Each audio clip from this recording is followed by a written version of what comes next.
बजरंग बाण का हवन कैसे करें। मां लाइव था, लाइव में किसी भक्त ने क्वेश्चन किया कि गुरुजी बजरंग बाण के हवन पर एक वीडियो बना दीजिए जिससे हमें लाभ उत्पन्न हो सके। जय श्री राम, जय श्री बालाजी महाराज। बजरंग बाण का हवन कैसे करें। मां लाइव था, लाइव में किसी भक्त ने क्वेश्चन किया कि गुरुजी बजरंग बाण के हवन पर एक वीडियो बना दीजिए जिससे हमें लाभ उत्पन्न हो सके। बजरंग बाण का हवन करने की क्या विधि होती है, क्या सामग्री हमें बजरंग बाण के हवन में लेनी चाहिए और बजरंग बाण का हवन क्यों किया जाता है, अगर करते हैं तो उससे क्या क्या फायदे हो सकते हैं, आपको क्या क्या लाभ हो सकते हैं, पूरी जानकारी आपको इस वीडियो में मिल जाएगी। वीडियो के एंड तक बने रहना, तभी जाकर आपको एक एक पार्ट जो है समझ में आता है। नहीं तो अगर कोई पार्ट स्किप हो गया फिर आप कहोगे अधूरा ज्ञान हमेशा ही तंग करता है, यह बात याद रखना। बजरंग बाण एक शक्तिशाली पाठ है, एक अमोघ शक्ति है जो विशेष उद्देश्य के लिए उठाई जाती है। अगर बजरंग बाण का आप पाठ भी करते हो तो उसका फल के ऊपर भी मैंने बहुत सारी वीडियो बना रखी है कि बजरंग बाण किस लिए उठाया जाता है, किस लिए चलाया जाता है और इसे चलाने की क्या विधि होती है। अब अगर आप बात आती है हवन करने की, बजरंग बाण का हवन हमें कैसे करना चाहिए, किस तरीके से करना चाहिए। बजरंग बाण जब शत्रु आपके ऊपर हैवी होता है, शत्रु आपको परेशान करता है, अज्ञात शत्रु है, जिस शत्रु के बारे में आप जानते नहीं है, पता नहीं कहां से है, कहां से आया है, कहां से आपको तंग कर रहा है, आपको परेशान कर रहा है। आपके ऑफिस का व्यक्ति भी आपके ऊपर जो है हैवी हो जाता है, आपके व्यापार में भी आपके ऊपर लोग जो है हैवी हो रहे हैं। आपको समझ में नहीं आ रहा कि मैं क्या करूं ऐसा जिससे सामने वाला व्यक्ति जो है शांत हो जाए और मेरे प्रति जो है गलत भावना न रखे। हमें कोई व्यक्ति आपके ऊपर तंत्र करता है, कोई परेशान करता है आपको, या किसी भी प्रकार से आपका शोषण कर रहा है, तो बजरंग बाण का हवन और बजरंग बाण पढ़ने का अद्भुत लाभ है। बजरंग बाण मुसीबतों को दूर कर देता है, किसी भी प्रकार की मुसीबतों, भूत की हो, प्रेत की हो, व्याधा की हो, और संतों का हित करने वाला पाठ है। जब आपके ऊपर विपदा घोर आ जाती है तब बजरंग बाण का पाठ जरूर करना चाहिए आपको। अब बात आ जाती है हवन करने की, क्या प्रतिदिन इसका हवन कर सकते हैं। प्रतिदिन इसका हवन ना कीजिए तो ज्यादा बढ़िया है, क्योंकि ये एक अमोघ शक्ति है, एक हैवी है, जो जब हम इसका हवन करेंगे तो इसकी ऊर्जा जो है हमारे शरीर में आती है और हमारा तेज उत्पन्न होता है। कई बार जो ऊर्जा हमसे संभलती भी नहीं है, तो क्या होता है कि बजरंग बाण का जो हवन है आपको पूर्णिमा के दिन करना चाहिए। पूर्णिमा के दिन करना चाहिए, चांदन चौदस पे करना चाहिए, अंधेर चौदस पे करना चाहिए, नवमी के दिन, अष्टमी के दिन, और इन दिनों आपको करना चाहिए क्योंकि इन दिनों अग्नि का वास जो है अधिकतर देखा नहीं जाता है। अब क्या होता है कि बजरंग बाण के लिए सामग्री क्या होती है। अगर कोई शत्रु आपको परेशान करता है, शत्रु आपको तंग करता है, आपका साथ आपका नुकसान कर रहा है, आपके ऊपर तंत्र कर रहा है, तो आपको क्या है, थोड़ी सी पीले रंग की सरसों हवन सामग्री में कम से कम 3 मुट्ठी अपने ऊपर से 7 बार वार कर आपको हवन सामग्री में डालनी है। और शत्रु के लिए आपको शमी की लकड़ी का प्रयोग करना है, और अगर कोई शत्रु आपको तंत्र कर रहा हो तो खासकर शमी की लकड़ी का प्रयोग करना है।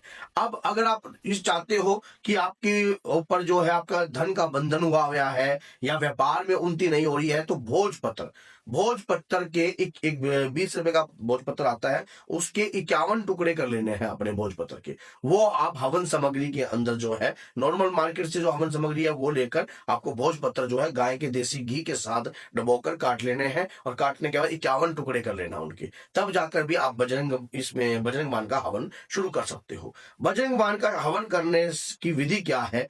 आप बजरंग बाण के लिए जब हवन कर रहे हो तो लकड़ी जो है आम की लेनी है, और उस दौरान घर की सुख शांति के नाम से भी किया जाता है। घर के अंदर जो आपके प्रेत व्याधा कोई वास कर रही है उसके लिए भी किया जाता है। अगर कोई प्रेत रोगी है उसे बिठाकर भी किया जाता है। बजरंग बाण का हवन जो है आपका परिवार एकत्रित होकर भी कर सकता है।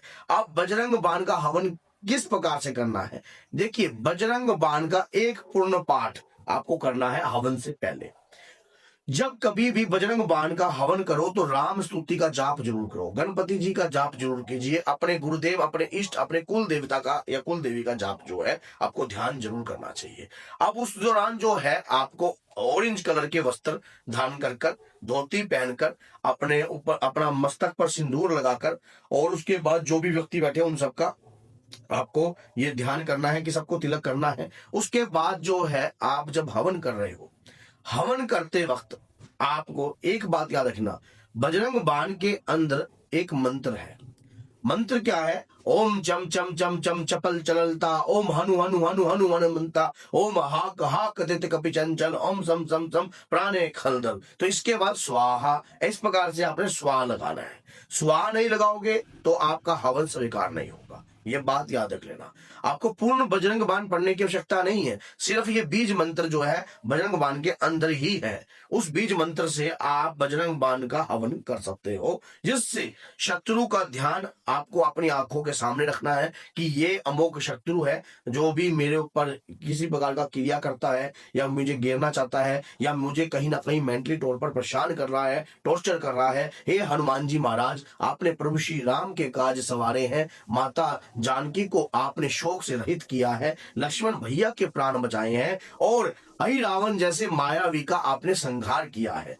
हे दादा वीर बजरंगी, अक्षय कुमार को आपने एक ही मुद्दर में जो है पता मृत्यु लोक को पहुंचा दिया है। तो हे प्रभु, ऐसा कौन सा संकट मोर गरीब को जो तुम सो नहीं जाते डालो। हे हनुमान जी महाराज, ऐसा कौन सा संकट है मुझ पर जो आप नहीं टाल रहे हो। मैं आज घोर विपदा में हूं, परेशान हूं। बाबा, मेरे हवन की आहुति स्वीकार कीजिए। जो शमी की लकड़ी आप जब डालोगे तो उस दौरान उसे भी भोजपत्र में लपेट कर, कंडे होने चाहिए उस लकड़ी में, कंडे, अगर आपकी उस लकड़ी में कंडे नहीं है ना, तो वो शमी की लकड़ी का डालने का कोई फायदा नहीं है।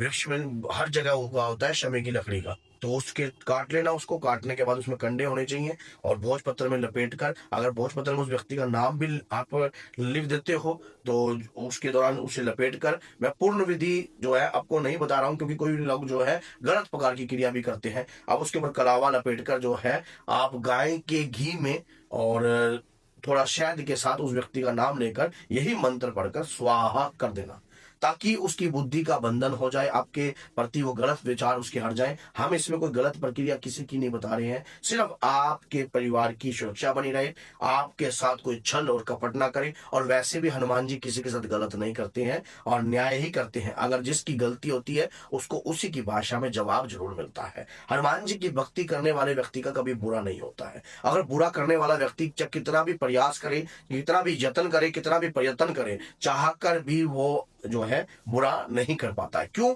क्योंकि हनुमान जी की भक्ति करना इतना सरल नहीं है। हनुमान जी की भक्ति करने वाला व्यक्ति ब्रह्मचारी रहना सीख जाता है, प्याज लहसुन का परहेज करता है, अपने विचारों को शुद्धिकरण रखता है। हनुमान जी भक्त है प्रभु श्री राम के, उन्होंने भक्ति से ये शक्ति को अर्पण किया है, ना कि कोई ऐसी गलत क्रियाओं से इस शक्ति को अर्पण किया। उन्होंने अपनी भक्ति करी है प्रभु श्री राम के प्रति। आपके साथ कैसे वो अन्याय होने देंगे? जब ये कार्य आप एक पूर्णिमा पे कीजिए, महीने में एक पूर्णिमा आती है, एक 14 दो 14 आती है और आप किसी भी 14 दो समय भी कर सकते हो। ये आपके ऊपर, अष्टमियां भी 2 हैं, नौमियां भी 2 हैं, तो इस वक्त पर करने पर आपको लाभ ही लाभ अर्जित होगा और कृपा ही होगी हनुमान जी महाराज की। अगर वीडियो अच्छी लग रही है और आपको लगा है कि इस वीडियो से किसी और व्यक्ति का भी कल्याण होगा, और तो इस वीडियो को 10 लोगों तक जरूर शेयर कीजिए ताकि सामने वाला व्यक्ति भी इससे अपना लाभ अर्जित कर सके। तो बोलिए जय सीताराम, जय श्री बालाजी महाराज, जय माता दी।